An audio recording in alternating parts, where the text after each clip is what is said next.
Selamat datang di video visualisasi kimia untuk pembelajaran, di mana di sini kita akan menjelaskan mengenai struktur atom dan anggota kelompok terdiri dari Muhammad Zaki, Alifia Salsabila, dan Titi Nuridayati.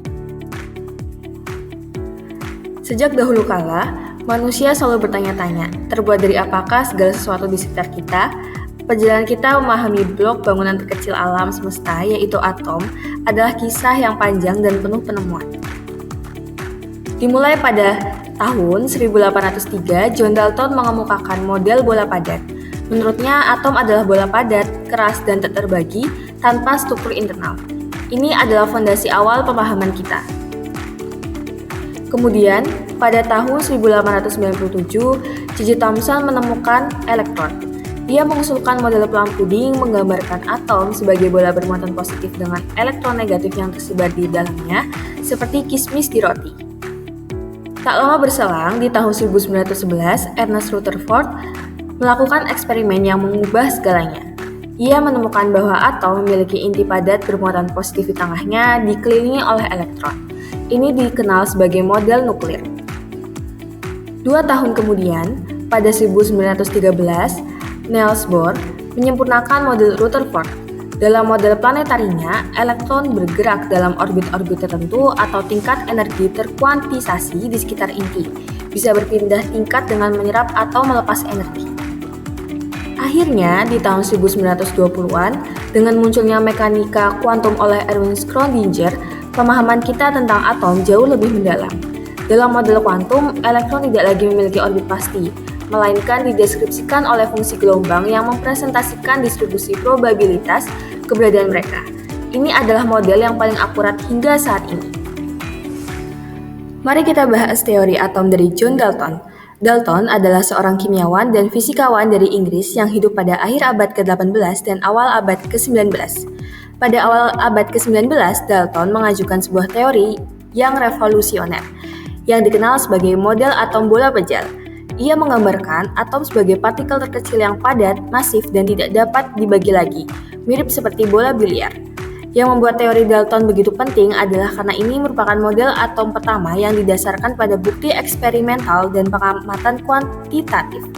Ia berhasil mengubah gagasan atom yang sebelumnya hanya bersifat filosofis menjadi sebuah teori ilmiah yang konkret. Meskipun modelnya masih sederhana, teori atom John Dalton membuka fondasi fundamental yang membuka jalan bagi pengembangan teori-teori atom modern yang kita kenal hingga saat ini. Menurut teori ini, atom adalah bola-bola kecil yang padat, tidak dapat dipecah lagi, dan seluruhnya terbuat dari materi yang sama. Model ini sangat membantu pada masanya untuk menjelaskan bagaimana zat-zat kimia yang berbeda bisa bercampur dan apa yang membuat mereka berbeda satu sama lain. Namun, model ini memiliki beberapa keterbatasan yang signifikan. Ia tidak bisa menjelaskan adanya isotop, yaitu atom dari unsur yang sama tetapi punya massa berbeda. Teori ini juga tidak memperhitungkan keberadaan partikel subatomik seperti proton, neutron, dan elektron. Selain itu, model ini belum mampu menjelaskan perilaku atom selama reaksi kimia. Singkatnya, model bola pejal adalah fondasi penting meskipun pada akhirnya membutuhkan penyempurnaan oleh teori-teori berikutnya.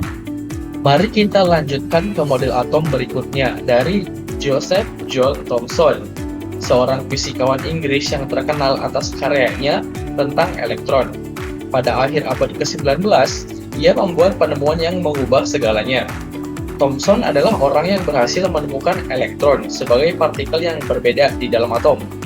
Penemuannya ini sangat penting karena berhasil mengubah pemahaman lama bahwa atom tidak dapat dibagi lagi. Ia membuktikan adanya partikel subatomik. Berdasarkan penemuannya, Thomson mengusulkan model Rote-Kismis atau Plum-Pudding model. Menurut model ini, atom adalah sebuah bola pejal bermuatan positif dengan elektron-elektron bermuatan negatif yang tersebar di dalamnya, mirip seperti kismis pada kue. Model ini menjadi langkah maju yang signifikan dan menjadi inspirasi untuk eksplorasi lebih lanjut mengenai struktur atom yang lebih kompleks.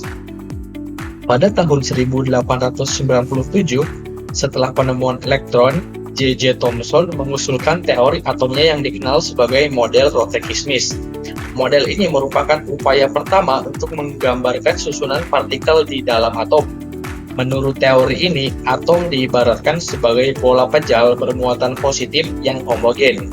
Di dalam bola positif tersebut, tersebar elektron-elektron bermuatan negatif, mirip seperti kismis di dalam adonan roti.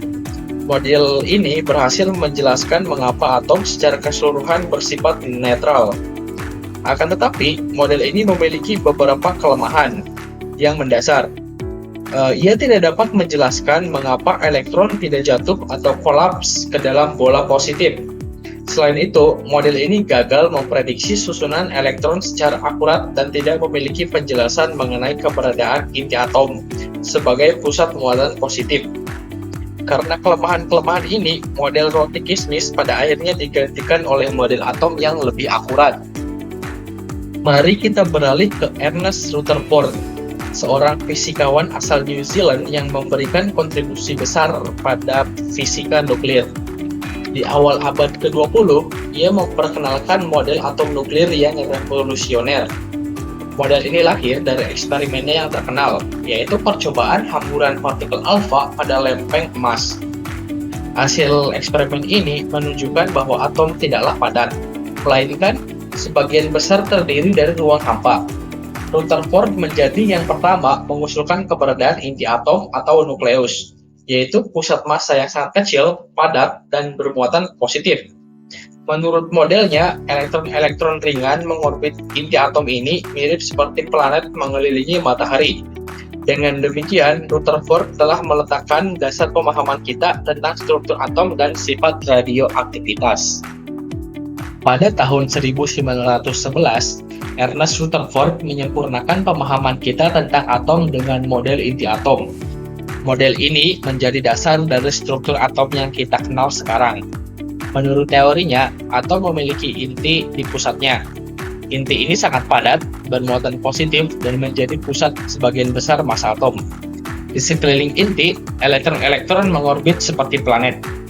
Model ini berhasil menjelaskan mengapa dalam eksperimennya, partikel bisa menembus lurus ataupun terpantul dari atom. Meskipun revolusioner, model ini punya beberapa keterbatasan. Ia tidak menjelaskan kestabilan inti atom dari gaya tolak antar muatan positif. Model ini juga kurang detail mengenai orbit elektron dan tingkat energinya, serta belum menggabungkan prinsip-prinsip mekanika kuantum. Singkatnya, model inti atom adalah langkah krusial, namun masih membutuhkan penyempurnaan lebih lanjut. Niels Bohr merupakan seorang fisikawan perintis dari Denmark. Di awal abad ke-20, ia mengembangkan model atom Rutherford dengan mengajukan model planetarium. Inovasi terbesar Bohr adalah gagasannya tentang tingkat energi yang terkuantisasi. Ia menyatakan bahwa elektron tidak dapat mengorbit di sembarang tempat, melainkan hanya pada lintasan-lintasan stasioner tertentu dengan tingkat energi yang spesifik. Dengan konsep ini, model Bohr berhasil secara presisi menjelaskan spektrum emisi atom, yaitu mengapa atom hanya memancarkan cahaya pada frekuensi tertentu. Ini adalah sebuah terobosan besar yang tidak dapat dijelaskan oleh fisika klasik. Teori Bohr menjadi jembatan krusial antara fisika klasik dan mekanika kuantum yang baru muncul, membuka jalan bagi pemahaman atom yang lebih modern. Pada tahun 1913, Niels Bohr memperkenalkan model atom tata surya. Model ini memberikan jawaban atas beberapa kelemahan model atom sebelumnya. Menurut teori ini, elektron mengorbit inti atom pada tingkat energi atau kulit atom tertentu, mirip seperti planet-planet yang mengelilingi matahari. Elektron dapat berpindah antar kulit ini dengan menyerap atau memancarkan energi. Model ini dengan cemerlang berhasil menjelaskan stabilitas atom dan mengapa atom tidak hancur. Selain itu, ia juga mampu menjelaskan mengapa atom memancarkan dan menyerap cahaya pada warna-warna tertentu, yang kita kenal sebagai spektrum atom. Namun, model ini tentu punya keterbatasan. Ia hanya akurat untuk menjelaskan atom hidrogen dan gagal pada atom yang lebih kompleks. Model ini juga belum dapat menjelaskan sifat gelombang dari elektron. Kita tiba di era modern dengan Erwin Schrödinger, seorang fisikawan Austria yang menjadi tokoh kunci dalam mekanika kuantum. Pada tahun 1920-an, ia mengusulkan model atom kuantum. Model ini meninggalkan konsep orbit yang pasti. Sebaliknya, mekanika kuantum memberikan pemahaman yang komprehensif tentang perilaku elektron yang bersifat seperti gelombang. Model ini tidak menunjukkan lokasi pasti elektron, melainkan daerah kemungkinan di mana elektron dapat ditemukan yang disebut orbital. Keunggulan besar dari model Schrödinger adalah kemampuannya untuk menjelaskan secara akurat atom-atom berelektron banyak atau multi-elektron atom, sebuah batasan besar pada model-model sebelumnya. Karena kekuatannya ini, mekanika kuantum yang diusulkan oleh Schrödinger menjadi fondasi utama dari seluruh teori atom modern yang kita gunakan sampai saat ini. Pada era 1920-an, pemahaman kita tentang atom mencapai puncaknya dengan adanya model kuantum. Model ini adalah dasar dari fisika modern dan cara kita memandang atom saat ini. Menurut teori ini, elektron tidak lagi berada dalam orbit yang pasti. Sebaliknya, elektron ada sebagai sebuah pola seperti gelombang di sekitar inti atom. Konsep inilah yang menjelaskan mengapa elektron dapat bertindak sebagai partikel dan juga sebagai gelombang. Namun, model ini tentu memiliki keterbatasan, terutama pada kompleksitas matematikanya. Dibutuhkan perhitungan yang sangat rumit untuk menghitung probabilitas lokasi elektron, sehingga model ini tidak dapat memberikan representasi visual yang sederhana, seperti pada model-model sebelumnya. Meskipun kompleks, model kuantum adalah penjelasan paling akurat yang kita miliki tentang struktur atom. Sekian yang dapat kami paparkan, semoga bermanfaat.